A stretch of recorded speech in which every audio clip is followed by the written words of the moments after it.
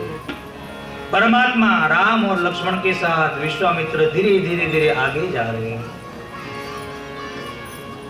जनकपुर दिखना चालू हो गया, बड़ी बड़ी इमारतें हैं। और बाबा गौतम तुलसीदास महाराज ने रामचरितमानस में 3 नगरी का वर्णन किया। 3 नगरी का, अयोध्या नगरी का, लंका नगरी का और तीसरा जनकपुर नगरी का। तीनों का समन्वय बताया है। अयोध्या में सब सज्जन ही है, पर कुछ दुर्जन भी बताए। मंत्रा है, थोड़े समय के लिए मां कैकेयी भी दुर्जन बन गई। लंका में सब दुर्जन ही है, पर उसमें कोई सज्जन भी बताया। माल्यवंत है, मंदोदरी है, कुंभकर्ण भी अच्छा बोल लेता है, विभीषण है। पर नगरी तो बाबा ने जनकपुर की बताई कि सब ज्ञानी है। और नगरी का वर्णन करते हुए बाबा ने चौपाई लिख दिया कि नगरी कैसी है। नर नारी सुभग सुचि संता, धर्मशील ज्ञानी गुणवंता। नर नारी सुभग सुचि संता, सुभग सुचि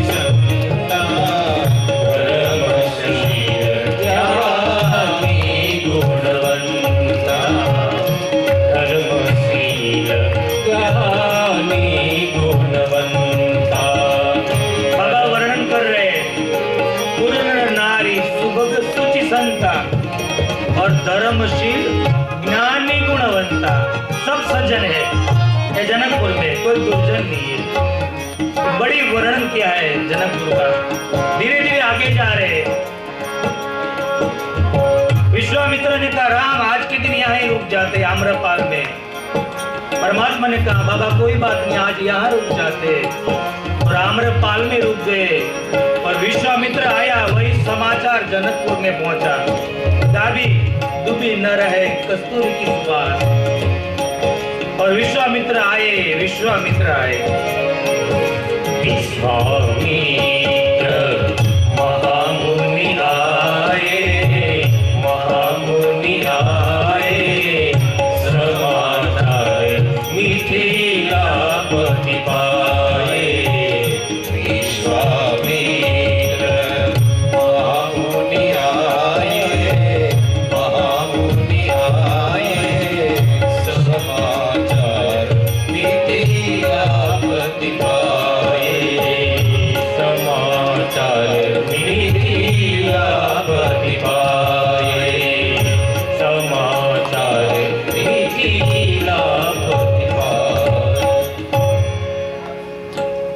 विश्वामित्र आए, विश्वामित्र आए, विश्वामित्र आए। विश्वामित्र महामुनि ज्ञान।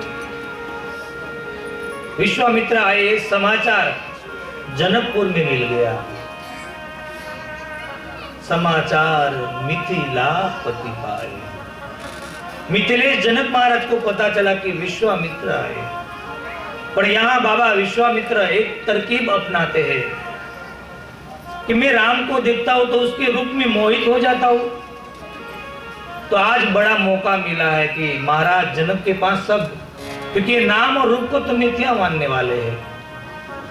परमात्मा को, तत्व को जानने के लिए बड़े बड़े संत महात्मा जनक महाराज के पास प्रमाण पत्र लेने आते हैं। तो आज क्यों मैं ये तरकीब न अपनाऊं। परमात्मा राम जी और अनुज लक्ष्मण जी को कहते कि आप आम्रपाल देख के आओ। और विश्वामित्र खड़े और जनकपुर से अपने कुटुंब कबीला के साथ, शतानंद जी के साथ, मंत्रियों के साथ विश्वामित्र को मिलने आते हैं। विश्वामित्र आए, जनक महाराज दंडवत प्रणाम किया कि बाबा आज लग रहा है कि हमारी जनकपुरी धन्य हो गई। आज हमारी जनकपुरी धन्य हो गई। परमात्मा ये आम्रपाल देखने गए हैं। और यहाँ विश्वामित्र और जनक जी का थोड़ा संवाद बताया है, कुशलता का समाचार पूछे और बात चालू थी कुशलता की समाचार की। उसी में मेरे अयोध्या नाथ के परमात्मा पूर्ण पुरुषोत्तम मर्यादा पुरुषोत्तम राम जी और लक्ष्मण जी दोनों आ गए। जैसे आकर पास खड़े रहे तो विश्वामित्र ने कहा, राम, ए जनक महाराज, उसको वंदन करो। और राम और लक्ष्मण जी को वंदन करने को कहा और वंदन करा और जनक महाराज की नजर लग गई। ये मैं क्या देख रहा हूं, इतना रूप? ये प्रभु का रूप देखकर जनक महाराज कपलाने लगे। बाबा को पूछने लगी, बाबा ये कौन है?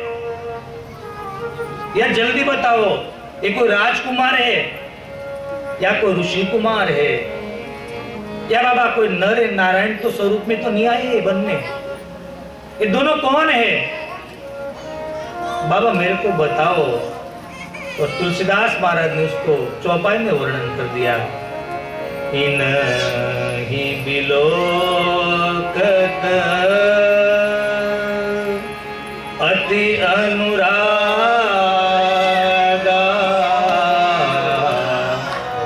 इनहि बिलोकत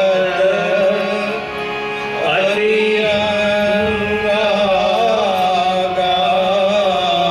वर बस ब्रह्म सुख ही मन त्यागा, वर बस ब्रह्म सुख ही मन त्यागा। बाबा ये कौन है? इनहि बिलोकत अति अनुराग। उसको देखकर मेरे को अनुराग क्यों आ रहा है? इनहि बिलोकत अति अनुरागा, बर बस ब्रह्म सुख ही मनु त्यागा।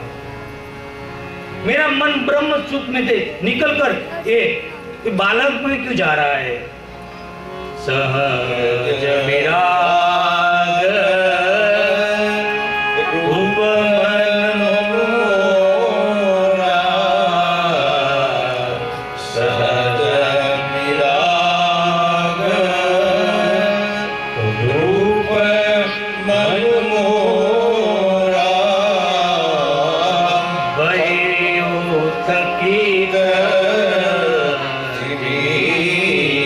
चंद्र चकोरा, भयो खगिल जिमी चंद्र चकोरा।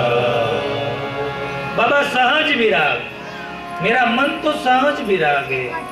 सहज विराग रूप मन मोरा, भय थकित जिन चंद्र चकोरा। चंद्र को देखकर चकोर की नजर लग जाती है, ऐसे बाबा ये सावला है ना, उसको देखकर मेरी नजर लग गई है। आप बताइए कौन है, जल्दी से बताइए, मेरा रोग बढ़ता जा रहा है। विश्वामित्र हंसने लगे कि आपका ही रोग नहीं बढ़ा, ये मेरा भी रोग एक दिन बढ़ा था। और आप जैसे ये महान सम्राट राजा, आप जो कहे सब सही है। आज राजकुमार आप कहो तो ये भी बात सही है, ऋषि कुमार कहो तो भी सही है, ये नर और नारायण का स्वरूप में आए ये कहो तो भी सही है, पर प्राकृतिक परिचय दे दिया कि मिथिलेश, इस जो सावला है ना, ये कौशल्या नंदन है, उसका नाम राम है। और जो गौरव है उसका नाम लक्ष्मण है, ये सुमित्रा नंदन है। ये दोनों महान सम्राट महाराज चक्रवर्ती दशरथ जी का दोनों पुत्र है।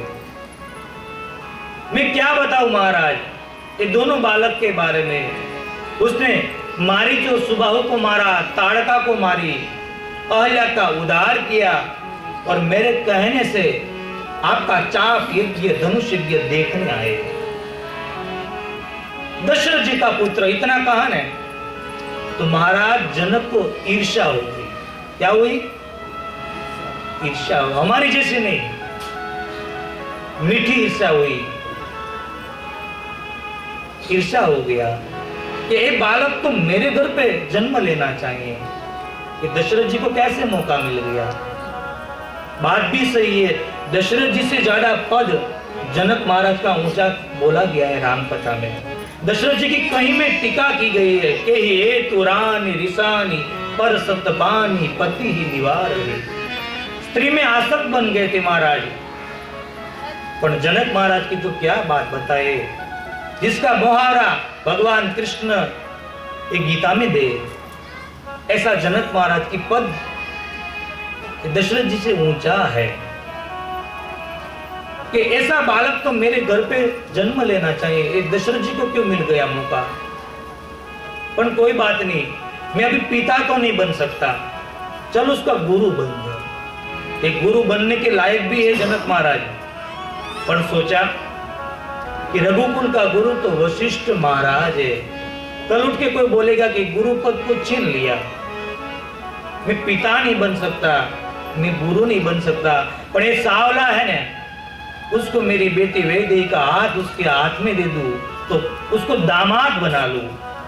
संसार में कुछ ऐसे पात्र होते हैं कि उसके साथ रिश्ता नहीं बांधना होता है ना, तो भी हमको बांधना ही पड़ता है, क्योंकि एक गॉड गिफ्ट परमात्मा की करिश्मा होती है, उसमें ऐसा रूप होता है। मन में संकल्प कर लिया कि सावला मेरी बेटी को मिल जाए तो मैं दामाद बना लूं। और कहा बाबा आप अकेले आते तो शायद मैं आपको आम्रपाल में आज की रात ठहरने बोलता, पर अयोध्या के महान सम्राट राजा के पुत्र है, उसको मेरे को सुंदर महल में उतारा देना चाहिए, वरना मैंने उसका अपमान किया लगता है। तो परमात्मा को सुंदर महल में उतारा दिया। इन महल का वर्णन बाबा ने सुंदर कर दिया। सुंदर सदन हूँ सुखद सब पाया, सुंदर सदन हूँ सुखद सब पाया।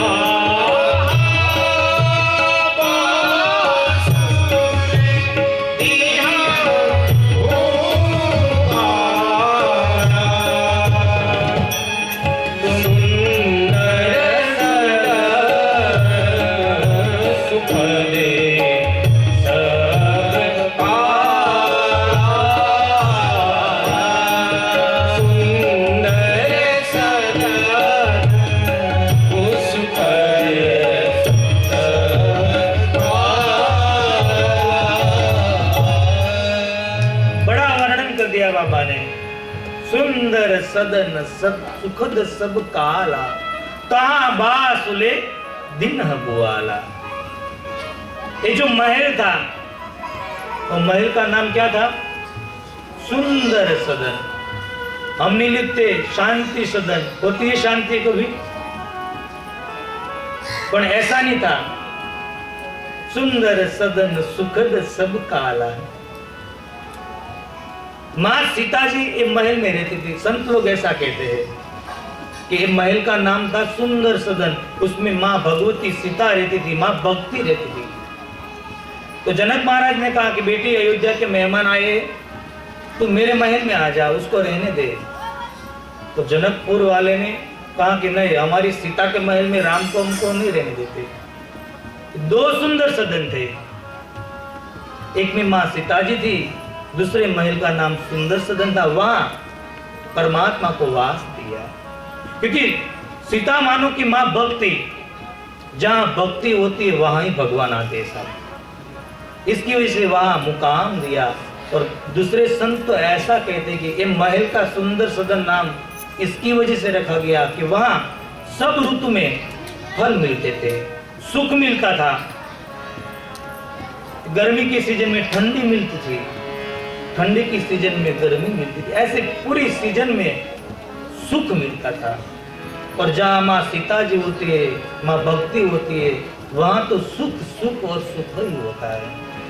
सुखद सब काला तहां बास दिन, वहां परमात्मा को मुकाम दिया, परमात्मा वहां रहते हैं सुंदर सदन में। विश्वामित्र जी सबको बताते हैं कि ये ब्रह्म है, ये ब्रह्म है, ये ब्रह्म है। प्रभु को लगा कि बाबा ऐसे ही बोलते जाएगा तो मेरा ब्रह्म तत्व तो खुल जाएगा, मैं लीला नहीं कर पाऊंगा। तो शाम के समय परमात्मा ने एक योजना घड़ी कि मैं बाबा को कुछ फंसा दूं कि मेरे को ब्रह्म न माने, ब्रह्म समझ पाए। तो कहा कि बाबा लक्ष्मण है ना बहुत उतावला हो रहा है, गाय कर रहा है जनकपुर देखने के लिए, क्या अकेले जाना देना है उसको? आप कहो तो मैं दिखा क्या हूं। वहां प्रभु पकड़े गए। दिखा कौन सकता है? जिसने पहले दिखा हो, जिसने पहले कोई देखा हो शहर, वो दिखा सकता है। प्रभु तो पहली बार आए। विश्वामित्र हंसने लगे, प्रभु आप मेरे को अपनी माया में फंसा रहे, पर अभी मैं बोलने वाला नहीं हूं। क्योंकि वाल्मीकि जी ने कहा कि प्रभु एक बार आपको जो समझ गया ना, बाद में आप उसको नहीं भुला सकते। मेरे को पता है आप क्यों जनकपुर में जाना चाहते हैं। कहीं समय से संत लोग आपकी प्रतीक्षा करते हैं, आप उसको दर्शन देने के लिए जा रहे हैं। राम और लक्ष्मण जी के रूप क्या होता है, ये नाम क्या होता है, आज जनकपुर को दिखाने के लिए निकल पड़े। पर यहाँ एक सुंदर प्रसंग दिखा है कि प्रभु राम जी और लक्ष्मण जी जा रहे, तो विश्वामित्र ने कोई सीख नहीं दी कि ये नया गांव है, ध्यान रखना, किसी के साथ झगड़ा मत करना, किसी का बोलना मत, कुछ भी सजेशन नहीं दिया, सीख नहीं दी। क्यों?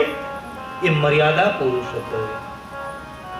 यही ये जगह पे कृष्ण होता तो ऐसा ही एक प्रसंग आता है श्रीमद् भागवत कथा में कि पहली बार मथुरा भगवान कृष्ण आ रहे हैं। नंद बाबा को कहा हम पहली बार गोकुल से निकले, कहीं देखा ही नहीं, आप हमको अनुमति दो दोनों भैया को, तो हम ये मथुरा देख ले। नंद बाबा ने कही नहीं, ये नया गांव है, एक कंस का गांव है, यहाँ गोकुल जैसे नहीं चलता, और तेरी हरकत में जानता हूं। कहा कि बाबा हम कुछ भी नहीं करेंगे। नंद बाबा मना करे कि नहीं, तो कृष्ण बार बार कह रहा है कि हम कुछ भी नहीं करेंगे, आप बताओ ऐसी तरह से जाएंगे और ऐसे वापस आ जाएंगे। तो नंद बाबा ने शर्त बांधी कि सीधा ही जाने का। तो कृष्ण भगवान ने कहा कहीं टन आए तो तू ऐसी दलील मत कर, बाजार से कोई चीज खरीदना नहीं। कृष्ण ने कहा तो चोरना, लूटना। नंद बाबा मना कर रहे, कृष्ण जा रहा है। एक कृष्ण युग था सब। भगवान कृष्ण ने बहुत लीला दिखी है। जो सामने सही तरीके से चले उसको कुछ नहीं किया, जो टेढ़ा चले सबको मारा, धोबी को मारा, उपजा को मारा, ये सबको मारा, दुकान लूट ली। एक वर्ग उसमें बच गए, व्यापारी लोग। व्यापारी चतुर बहुत होते हैं। ये व्यापारी को पता चला कि ये गोकुल से कृष्ण आ रहा है, तो पान बीड़ा लेकर खड़े रहेगा, आइए आइए आपका स्वागत है, कितने दिन से इंतजार कर रहे थे, हमारी आंखें थक गई, आप कहां थे? और एक पान बीड़ा में भगवान कृष्ण को इतना खुश कर दिया, आज बड़ी बड़ी पीढ़ी चला रहे हैं। यह है व्यापारी। व्यापारी चतुर बहुत होते हैं। एक व्यापारी का 80 साल में मृत्यु हो गया। यमराज लेने आया, लेकर चला गया चित्रगुप्त के पास, और वहां कोई पार्टी चालू थी। महाराज यहां ही पार्टी नहीं होती है, वहां भी होती है महफिल। बड़ी पार्टी थी, सब नाच रहे गा रहे थे, उसको लेकर वहां रख दिया पास में। पर ये तो व्यापारी का, उसका ध्यान कहां रहता है ज्यादा? व्यापारी का ध्यान कहां होता है ज्यादा? चौपड़े में। व्यापारी का ज्यादा ध्यान चौपड़े के ऊपर रहता है। तो देखा कि ये महफिल में रंग रहे, चलिए देख लो चौपड़े में क्या है। देखा तो उसका पूरा नाम था, उसका एड्रेस था, 80 साल था, पूरा नाम था, बस सही था कि बराबर मेरे को समय से लाए। पर चित्रगुप्त ने एक गलती कर दी, आंख में लग दिया। गुजराती में लिखा था 80, 8 अने तो ये व्यापारी बोलने लगा हम व्यापारी के बच्चे 80 का 90 करने में क्या हमारा जाता है। 8 के बीच में एक लाइनिंग लगा दी, 90 हो गया। 550 की होती है, 2000 में बोलने में क्या गलती है हमारी। 80 का 90 कर दिया। महफिल खत्म हुई।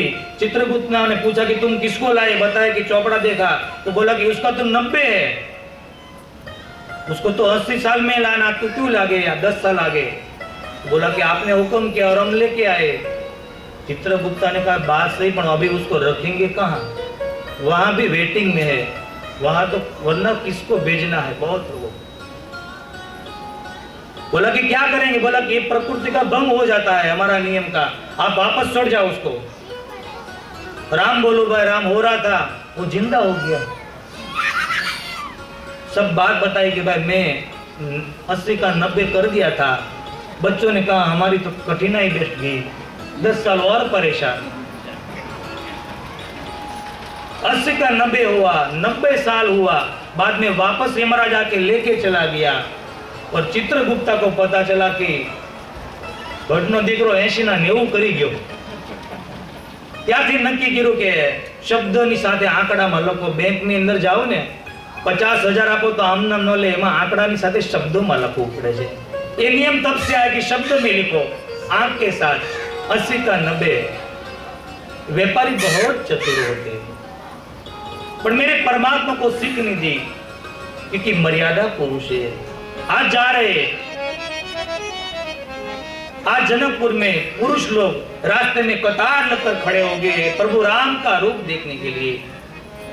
महिलाएं अटारी पर से देख रही है प्रभु को, और जो बालक थे ने वो प्रभु का हाथ पकड़ कर ले जा रहे। प्रभु के पास कौन जा पाया, बालक। जब हमारे हृदय में बालक जैसा भाव आ जाए ना, तो ही हम परमात्मा को पा सकते हैं। बालक परमात्मा का हाथ पकड़े, कतारें लगी, पूरे जनकपुर को बताया कि रूप क्या होता है। भगवान ने सुंदर पीतांबर पहने, बिजली शर्माने लगती है, ऐसा सुंदर पीतांबर था। और परमात्मा के रूप के सामने देखते लोग सोचने लगते है कौन दोनों। कोई परिचय पा नहीं पाया कि कौन है। महिला ने पहले परिचय ले लिया।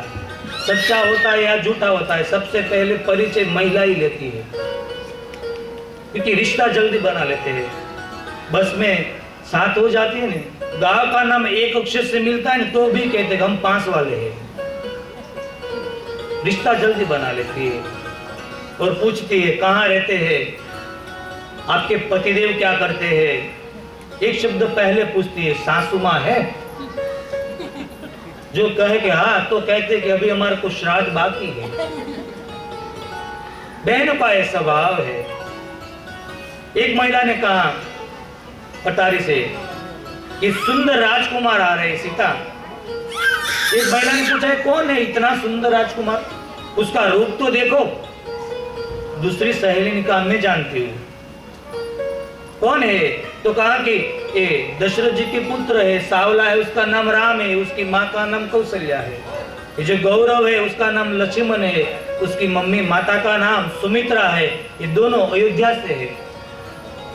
तो एक सखी ने कहा इतना सुंदर, ये शायद उसको महाराज देख जाए तो कितना अच्छा होगा। दूसरी सखी ने कहा उसको महाराज तो लेके आए यहाँ आम्रपाल से। तीसरी सखी ने कहा महाराज लेते तो आए, पर महाराज ने इतनी कठिन प्रतिज्ञा क्यों ली, प्रतिज्ञा नहीं लेती हुई और ये सावला को अपनी सीता का हाथ दे दे तो कितनी जोड़ी सुंदर बन जाती। चौथी सखी ने बोला बड़े लोग हमारी बात थोड़ी मानती है, पर विधाता ऐसा करे और शायद ऐसा हो जाए तो हमारा तो धन्य बन जाएगी। तो छठी सखी ने कहा उसमें हमको क्या फायदा, तो कहा फायदा है, सीता के साथ विवाह होएगा तो सीता को लेने के लिए आता जाता रहेंगे राम जी, हम उसको दर्शन करते रहेंगे। तो सातवीं सखी ने कहा ऐसा थोड़ा कि राम जी लेने के लिए आए, उसके भाई अनुज लक्ष्मण को भी छोड़ के जा ले क्या। आठवीं सखी ने कहा अभी तो विवाह नहीं हुआ तो दौड़ के आए, एक बार विवाह तो होने दे, ऐसे आ जाएंगे। इस सखी वो संवाद कर रही है। एक सखी ने कहा कि सीता हम नीचे जाकर देख ले। माँ सीता जी ने कहा नहीं, क्योंकि ये मैथिली माँ जनकपुर की, ये जनक जी की पुत्री है, ये धरती माँ की पुत्री है। कहा कि हम नीचे नहीं जा सकते। तो कहा कि हम दर्शन कैसे करेंगे। कहा कि एक आपको मैं उपाय बताती हूँ, आप ऊपर से फूल की वृष्टि करो, ये राजकुमार के ऊपर अपने सर पे पड़ेगा तो ऊंचा देखेगा, तभी आप उसको देख लेने का। और जनकपुर की महिलाएं पुष्प की वृष्टि करते हैं और वो ऊपर देखते हैं, और देखने के बाद वो महिला पागल हो जाते कि इतना रूप तो कभी देखा नहीं है। कोई महिला ने पूछा ये ब्रह्मा जी है। दूसरी सखी ने कहा ब्रह्मा जी को तो 4 मुख है, ब्रह्मा जी नहीं है। दूसरी ने कहा विष्णु हो गए। वो बोले कि विष्णु को तो 4 हाथ है, चतुर्भुज है, ये ब्रह्मा जी भी नहीं है, ये विष्णु भी नहीं है, ये तो मेरा अयोध्या का राम है। संवाद कर रही है। धीरे धीरे पूरा जनकपुर को बता दिया कि रूप क्या है, क्योंकि भगवान में 3 चीज थी। एक परमात्मा में ही हो सकती है। भगवान में रूप बहुत था, शील भी बहुत था और बल भी बहुत था। ये 3 चीज परमात्मा के और किसी के पास नहीं होते, और तीनों से भगवान ने तीनों नगरी को जीत लिया। शील से अयोध्या को जीता, और आज प्रेम से रूप से जनकपुर को जीतने आए हैं। और जनकपुर के बाद लंका में बल से भगवान जीतने जाते। 3 नगरी का वर्णन दिया है। 9 दिन में 3 नगरी में हमको घूमना है, बाहर नहीं जाना है। अयोध्या में गए, अभी जनकपुर आए, और लंका में जाना है, पर लंका में ज्यादा समय रोकना नहीं है। रावण का नाश कर वापस आना है, क्योंकि और हमारी कथा है। ये 3 नगरी का सुंदर वर्णन किया। शाम होने लगी।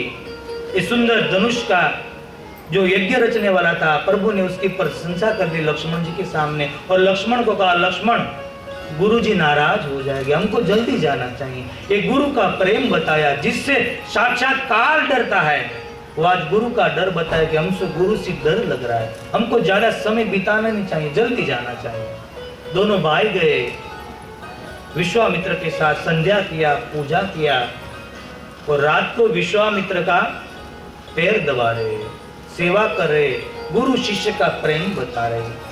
विश्वामित्र बार बार बोल रहे कि राम लक्ष्मण अभी रुक जाओ, सो जाओ बेटा, अभी सो जाओ। एक रीत बताइए, कोई हमारी सेवा करता है ना, तो बार बार बोलना चाहिए कि अभी रुक जाओ, अभी रुक जाओ, तो चलता है, वरना लंबा समय टिकता नहीं है। हम आंख बंद करके सो जाए, ऐसा नहीं होता है। एक महात्मा का एक शिष्य पैर दबा रहा था, पैर दबाना चालू हुआ, दबाते दबाते 1 घंटा हो गया। महात्मा ने पूछा भाई कितने भाई है तुम? वो बोला कि हम 4 भाई है बाबा। 1 घंटा हो गया, वो थक गया। उसको लगा कि बाबा शायद सो गए। वो खड़ा होने की तैयारी कर रहा था, तो बाबा ने पूछा कि भाई साथ में रहते अलग अलग? बोला कि बाबा साथ में रहते हैं। और 1 घंटा हो गया। उसको लगा कि अभी तो उंगलियां दुख रही है, पैर दबाते दबाते। अभी महात्मा सो गए, उठने गए तो पूछ रहा कि आप क्या कामकाज करते हैं? वो कंटाल गया वो शिष्य। सुबह का 4 बज गया और लगा कि अभी तो महात्मा सो ही गए होंगे। खड़ा हुआ तो महात्मा ने पूछा आप भी समझा नहीं, कितने भाई थे आप? तो बोला कि बाबा हम 3 भाई। बोला कि आप 4 बोल रहे थे? हाँ 4 थे, पर आप मेरे को जिंदा वापस जाने दो, तो वो जो घर पे रहे वही 3 जिंदा है, मैं तो शायद आप जिंदा मेरे को नहीं वापस जाना बोले। सेवा का एक नियम होता है, बार बार कहना पड़ता है रुक जाओ रुक जाओ रुक जाओ। राम जी और लक्ष्मण जी रुक गए। तभी राम जी को लक्ष्मण जी पैर दबाते हैं। बार बार लक्ष्मण जी को प्रभु कहते लक्ष्मण अब सो जा, अब सो जा। पर संत तो ऐसा कहते लक्ष्मण प्रभु के साथ आए ने जब से लक्ष्मण जी सोए नहीं, सिर्फ अपने शरीर को लंबा करते थे, कभी सोए नहीं है। और सुबह हुई तो पहले कौन उठे? लक्ष्मण। बाद में प्रभु उठे और अंत में विश्वामित्र उठे। एक नियम बताया कि गुरु सबसे पहले सोया, शिष्य बाद में, पर शिष्य को सबसे पहले उठना चाहिए, ये नियम बताया। और सुबह हो गई, अयोध्या में पहली सुबह हुई और परमात्मा ने कहा बाबा आप कहो तो आपकी पूजा के लिए हम जनक महाराज की पुष्प वाटिका से पुष्प लेकर आए, आप अनुमति दो। तो विश्वामित्र ने अनुमति दी और यहां से पुष्प वाटिका का वर्णन आता है। रामचरितमानस में 2 वाटिका है। कितनी है? 2 वाटिका। जनकपुर में पुष्प वाटिका है और दूसरी लंका में अशोक वाटिका। एक पुष्प वाटिका में सीता जी को राम मिले, पुष्प वाटिका में सीता जी को राम मिले, और अशोक वाटिका में हनुमान जी को मां सीता जी मिली। परमात्मा को मिलना है तो बगीचे में जाना पड़ता है। बगीचा मानो कि ये बगीचा नहीं, बगीचे जैसा हमारा हृदय बनाना चाहिए। इतना कोमल, फूल को हाथ से पकड़ते तो वो दुखित हो जाता है, इतना कोमल है। ऐसा हमारा हृदय फूल जैसा होना चाहिए।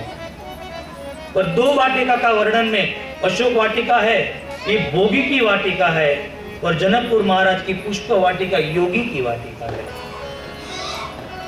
ये योगी का वाटिका थी तो सलामत रह गई, और भोगी की वाटिका को हनुमान जी ने जला दिया, जला दिया हनुमान जी ने। ऐसी सुंदर वाटिका का पुष्प लेने के परमात्मा खुद जाए। ये पुष्प वाटिका में मां भवानी का मंदिर है, जिसके जनक महाराज के पूरे परिवार वो मां भवानी की पूजा करता है। सुंदर संत के हृदय के जैसा सरोवर है, पुष्प की खिला हुई बाग है। मां भवानी के मंदिर की सीढ़िया में हीरे और मोती लगाए गए हैं, पशु पंखी किलोर करते सुंदर एक पुष्प वाटिका है। राम और लक्ष्मण धीरे धीरे आते हैं और माली को परमात्मा ने पूछा कि आप कहो तो हम पुष्प चूट ले। माली नाचने लगा। दूसरा माली को बुलाया कि दौड़, कल हमको दर्शन नहीं हुआ था, इतनी भीड़ में दर्शन नहीं होता, चल आज दोनों राजकुमार हमारे बगीचे में आए हैं। लक्ष्मण जी ने कहा कि हम राजकुमार, ये पूछना थोड़ा पड़ता है। लक्ष्मण जी को रोका, नहीं लक्ष्मण ऐसे नहीं करता है, किसी की अमानत होती बिना पूछा चीज नहीं ले जा सकती है। माली नाचने लगे, आप तो हो तो मैं आपको पुष्प चूट दूं? परमात्मा ने कहा नहीं, मेरे गुरु की पूजा है, हम पुष्प अपने हाथ से ही चूटेंगे। और परमात्मा धीरे धीरे पुष्प वाटिका में आते हैं तो बेल बजने लगता है माता का। माँ भवानी स्वागत करती है, प्रभु आइए, प्रभु आइए, प्रभु आइए। कुछ पुष्प खिले हुए थे, कुछ कलियां थी, तो प्रभु का आगमन से ये कलियां खिलने लगी, कोयल का आवाज आने लगा, पंछी बोलने लगा और प्रभु का स्वागत होने लगा। प्रभु ने प्रवेश कर दिया पुष्प वाटिका में। और यहाँ बाबा हमको यहाँ से माँ सीता जी का आगमन की कथा कहते हैं। मैंने पहले दिन भी कहा था, जो माँ सीता जी रामचरितमानस में नहीं होती तो कोई वक्ता कथा न कहते। रामचरितमानस की कथा होती ही नहीं। ये जगत की माँ सीता जी का यहाँ से प्रवेश होता है। माँ सीता जी, माँ सुनिया माँ कहती है बेटी जाओ गिरिजा भवानी की पूजा करो। माँ सीता जी को कहते हैं, सीता जी का थोड़ा परिचय दिया है यहाँ कि सीता जी कौन है। तो आगे की कथा है धनुष यज्ञ की कथा। उसमें बाबा ने ऐसा लिखा है कि जनक महाराज को भगवान शिव जी ने बड़ा पिनाक दिया था, बड़ा पिनाक दिया था, इतना भारी था कि हाथियों से खींचकर लाया गया था, बहुत भारी था। कहीं हाथियों से खींचकर लाया गया था और महाराज जनक को एक धनुष दिया गया था। महाराज धनुष तो क्षत्रिय है। ये पिनाक परमात्मा को कह रहा था कि बाबा आपने मेरे को मुक्त नहीं करा, आपने मेरे को बंधन में डाल दिया। मैं मुक्त होना चाहता था, आपने क्षत्रिय को दे दिया, ये तो मेरा उपयोग ही करेगा। तो कहा कि ये जनक महाराज ये क्षत्रिय नहीं है, इस शास्त्र को ज्यादा मानते हैं, शस्त्र को नहीं, और तुम्हारी मुक्ति परमात्मा के हाथ से होगी। इतना भारी धनुष जनक महाराज को भगवान शिव जी ने दिया था।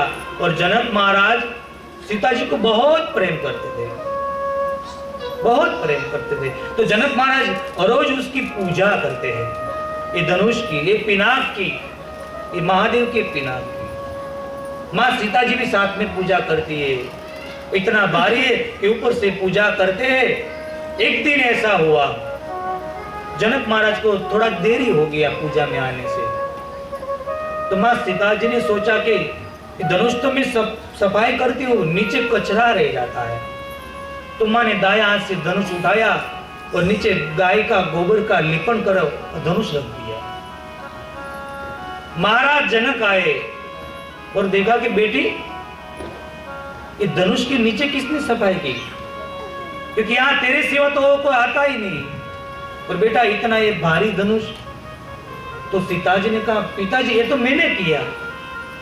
जनक महाराज पत्थर के रूप में बन गए। बेटा ये तूने धनुष उठाया? हाँ बेटा, हाँ पिता। कैसे? माँ सीता जी ने वापस उठा लिया।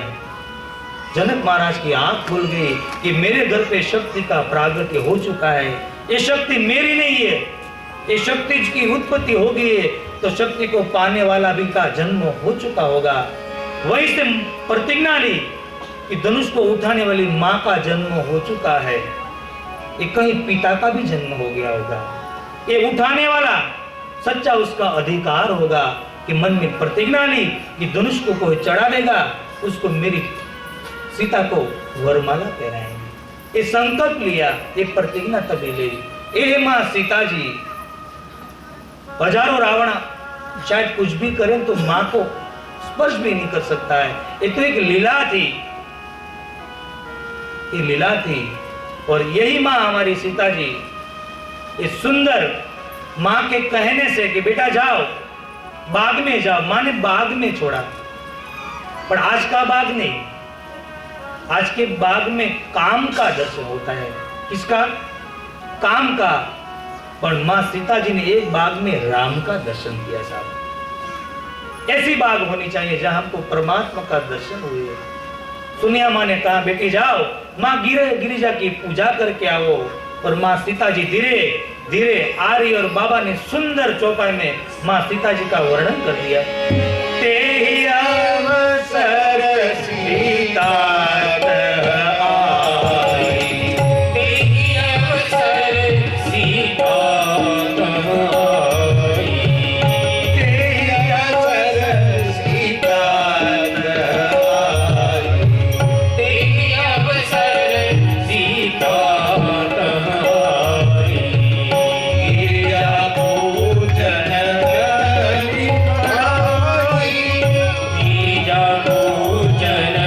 जन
विराई एक सखी सिय संग बिहाई।